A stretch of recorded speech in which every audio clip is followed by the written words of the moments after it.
Hello बच्चों, कैसे हो सब। जैसा कि आपको पता है हम लोग की क्लास 7 दिन के लिए ऑनलाइन चलने वाली है। ठीक है, आपको रीजन पता ही होंगे क्योंकि अभी वहाँ पे कंस्ट्रक्शन का थोड़ा काम हो रहा है। ठीक है, तो हम लोग की क्लास ऑनलाइन 7 दिन के लिए चलने वाली है, तो आपको डेली ये क्लासेस 7 बजे शाम को मिल जाएंगी। ठीक है, तो आज ये क्लास 9th वालों के लिए है ये। तो 9th वालों, आज आपके लिए हमारा ये चैप्टर आपको पता ही है क्या चल रहा था, 11.2। ठीक है, वो रचनाएं हैं, वो उसके 5 क्वेश्चन हम क्या करेंगे आज डिस्कस करेंगे। और अपना कमेंट में अटेंडेंस फीड कर दीजिएगा। ठीक है, कि कौन कौन क्लास लिया। ठीक है, ये लेक्चर देख लीजिएगा अच्छे से।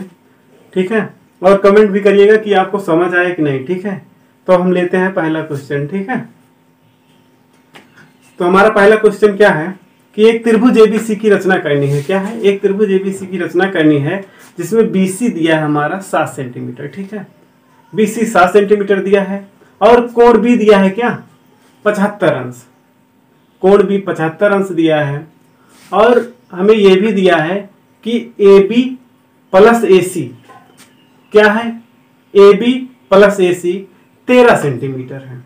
ए B plus A C 13 centimetre है। तो हमें इसी का त्रिभुज एबीसी की रचना करनी है। इसी की क्या करेंगे, सबसे पहले हम क्या करेंगे कि एक लाइन बीसी जो दिया है 7 सेंटीमीटर, बीसी के बराबर 7 सेंटीमीटर का एक रेखाखंड खींच लेंगे पहले। ठीक है, ऐसा जब देखिए बीसी का एक रेखाखंड खींच लिए, अब देखिए बी को, जो पॉइंट बी है, इस पे हमें बनाना है 75 डिग्री का। ठीक है, एक लाइन बनानी है 75 का। ठीक है, त्रिभुज बनाना 75 डिग्री के साथ हो, 75 अंश का हो। तब इसी पॉइंट बी को केंद्र मानकर इसी पॉइंट बी पर हमें 75 अंश की कोण बनाते हुए एक रेखा खींचेंगे बी एक्स। ठीक है, अब ये 75 अंश कैसे बनाएंगे, पटरी और प्रकार की सहायता से। देखिए पहले 60 एक चाप लेके काटेंगे पूरा। ठीक है, फिर क्या करेंगे, फिर 60 अंश का बनाएंगे, फिर क्या बनाएंगे 120 का, फिर 60 और 120 का क्या करेंगे, आधा करेंगे। 60 और 120 का बीच जब उसको डिवाइड करेंगे, 60 और 120 में उसके बीच का कोण 90 बनेगा। ठीक है, जब 90 बन जाएगा, अब 90 और 60 का हाफ करेंगे तो क्या होगा, हमारा 75 होगा। फिर इसी कोण को बनाते हुए एक रेखा हम खींचेंगे बी एक्स। ठीक है, अब तीसरा पॉइंट ये होगा कि इसी जिस पॉइंट बी पर हमने ये, जिस पॉइंट बी से ये 75 अंश की रेखा बनाते हुए एक 75 अंश का कोण बनाते हुए एक रेखा खींचे हैं, इसी पॉइंट बी पर एक 13 सेंटीमीटर चाप लेके, प्रकार में 13 सेंटीमीटर चाप को भर के इसी लाइन को काट लेना है।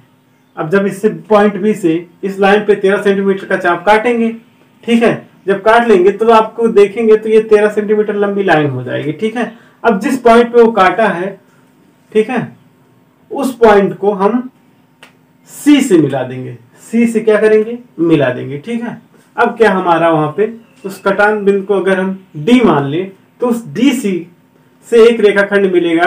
अब हमें क्या करना है, डीसी रेखाखंड का लंबार्धक खींचना है।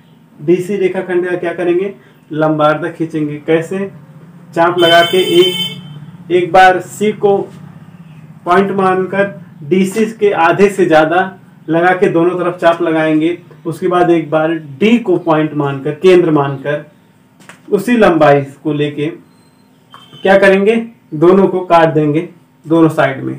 अब जो कटेगा दोनों को मिला देंगे, यही क्या होगा, हमारा सी डी का क्या होगा, लंबार्धक होगा।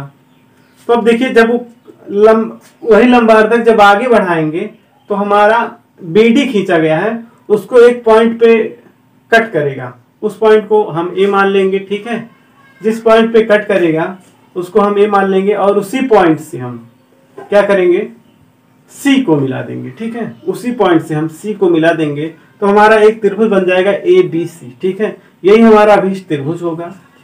अब त्रिभुज की सत्यापन करना अगर चाहें, दिखा दें, जो देखिए ए बी दिया है, क्या जो ए बी है वो और जो ए सी है, जो ए सी है वो दोनों क्या होने चाहिए, 13 सेंटीमीटर होना चाहिए। अब जानते हैं हम क्या, ए बी और ए डी। ठीक है, ए बी और ए डी ऊपर तक क्या था, हमारा 13 सेंटीमीटर था। अब देखिए जो ए डी है वही क्या है, ए सी के बराबर भी है। क्यों, जब देखिए ये क्या है, ये त्रिभुज देख रहे हैं, इसमें जो लंबार्धक खींचा गया है, ठीक है, जो लंबार्धक खींचा गया है उससे क्या कर रहा है, एक देखिए समद्विबाहु त्रिभुज की रचना कर रहा है। क्या समद्विबाहु त्रिभुज की रचना मतलब क्या, एडी और एसी क्या होंगे, दोनों बराबर होंगे, क्योंकि वो क्या है लंबार्धक से होके गए हैं, दोनों एक लंबार्धक पे ही कट कर रहे हैं ना, तो क्या होगा हमारा समद्विबाहु त्रिभुज होगा। ठीक है।